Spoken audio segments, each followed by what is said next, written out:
Top back, system banging. Made enough of this money to quit complaining, but still ain't made enough of it to quit the game and hit the Cayman. Copatelli, that's where the bitch is hanging. Nice room, I'm bugging, wait till you hear the price. Top floor, she overcoming her fear of heights. Caught the wave, she got motion sickness. Promise of paradise, and watch her settle for a pair of Nikes. Puffin' that killer, can't get enough of the Skrilla. The papers, a pina colada, the Duchess vanilla. They don't come any realer. I can handle the belt, play the hand I was dealt. Won't bluffing the dealer. Hoes on my parallel, fuck them if fair and well. They wanna get to know me, my name is more than I care to tell. I'm just telling the truth, raising hell in the booth. Gotta make it to heaven, come back and skate through the 7. Live good, roll good, smoke until it's gone. Lay my head down, baby, I'm a rolling stone. So drunk, won't remember nothing in the morning. I'ma do this till I'm dead and gone. Smoke weed, fuck bitch ass. Slide hard on you ain't ass niggas. I got one life, I'ma live it. I'ma live my life with no limit. Make it back tomorrow, don't care how much I spend. Think I'm a G, wait till you meet my friends. A beast I've been, now they wait online till I sign a CD for them. I end all who question and sleep on him. Eating good too, don't leave a piece for them. We gon' smoke palm trees, drink some gin. Couldn't walk in my shoes, nor would your feet fit in. Since I've been off the leash, like I had a couple of drinks, watch my buzz increase. Now we twisting up, sipping champagne on the beach. We're either your Taylor gang or deceased. Nigga, right about now. Live good, roll good, smoke until it's gone. Lay my head down, baby, I'm a rolling stone. So drunk, won't remember nothing in the morning. I'ma do this till I'm dead and gone. Smoke weed, fuck bitch ass. Stunt hard on you ain't ass niggas. I got one life, I'ma live it. I'ma live my life with no limits. I came from nothing, now I'm a money-making machine. Hustling raps, cause there ain't no escaping the fiends. All over the map, just me and my Caribbean team. A few from Atlanta, my other niggas repping the beam. High definition, it seems like we live on the screen. Not cause it's clear as day, but cause me and my niggas be clean. We stay fly, haters hate when we step on the scene. Cause we young, black, and living the American dream.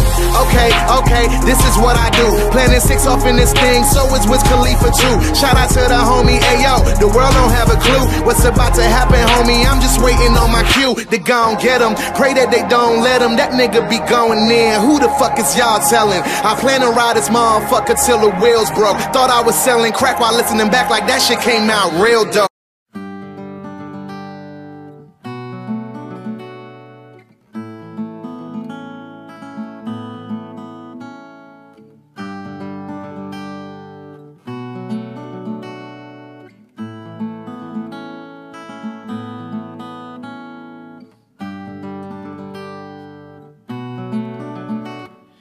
Под звездите повървях, разни чудеса видях.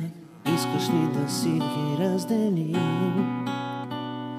Мъничко любов събрах, малко болка, малко смях.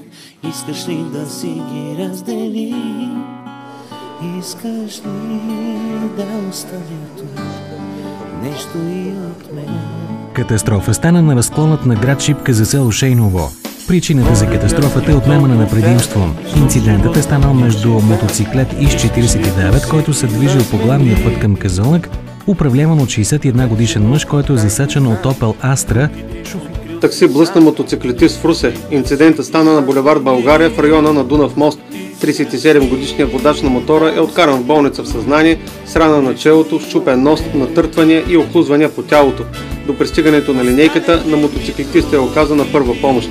От областната дирекция на МВР потвърдиха, че са получили сигнал за происшествието на булевард България около 13:30. По първоначална информация от полицията, 50-годишната шофьорка на таксито е отнела предимството на моториста.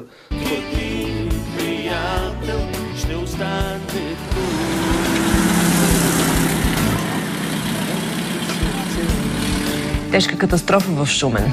Моторист загина при инцидента, който стана тази сутрин. 46-годишен шуменец загина на място при тежка катастрофа, възникнала на централен булевард в Шумен. Управляваният от мъжа мотоциклет се е ударил странично в кола, която в същият момент правила обратен завой. В карловското село Розино заради пребит бизнесмен. Рокери от цялата страна излязоха на протестно шествие срещу акта на насилие. На пътна тема 28-годишен мотоциклетист загина на място след удар в таксиметров автомобил в София. Трагедията се случи малко преди обед на булевард Европа до метростанция Сливница. Младият мъж загина на метри от автокъща, в която искал да остави 600 кубиковия си мотор за продажба. Предполага се, че виновен за катастрофата е шофьорът на таксито, който направил обратен завой при двойна непрекъсната лента. Малко след 13 часа на едно от най-натоварените кръстовища в София, това на булевардите Сливница Христо Ботев, чакащите на спирката стават свидетели на ужасна гледка. Джип влачи повече от 20 метра моторист.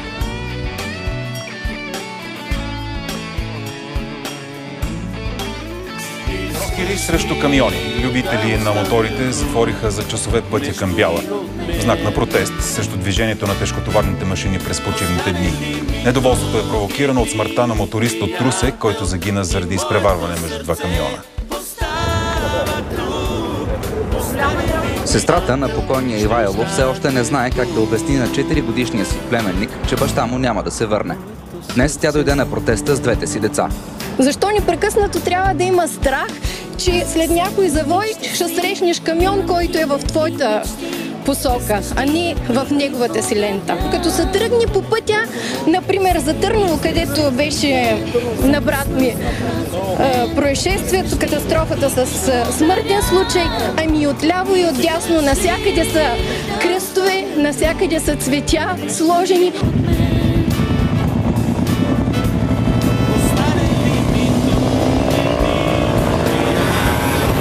Законите не защитават обикновения човек, твърдят рокерите. И тая отсечка Бяла, Русе, ние толкова жертви не сме дали във войните и на Шипка, околкото там. Искам да се обърна към целият български народ, всички участници в движението. Защо трябва да чакаме огъня да падне точно върху нашата къща? Защо не се вземем утре другия и ние може да сме потърпевши? Протестиращите не приемат аргумента, че забраната камиони да се движат през почивните дни носи икономически загуби.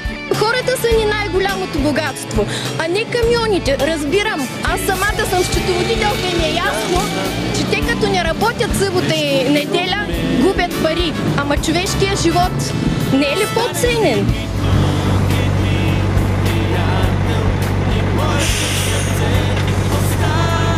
Тричасовата блокада пропусна само леките коли.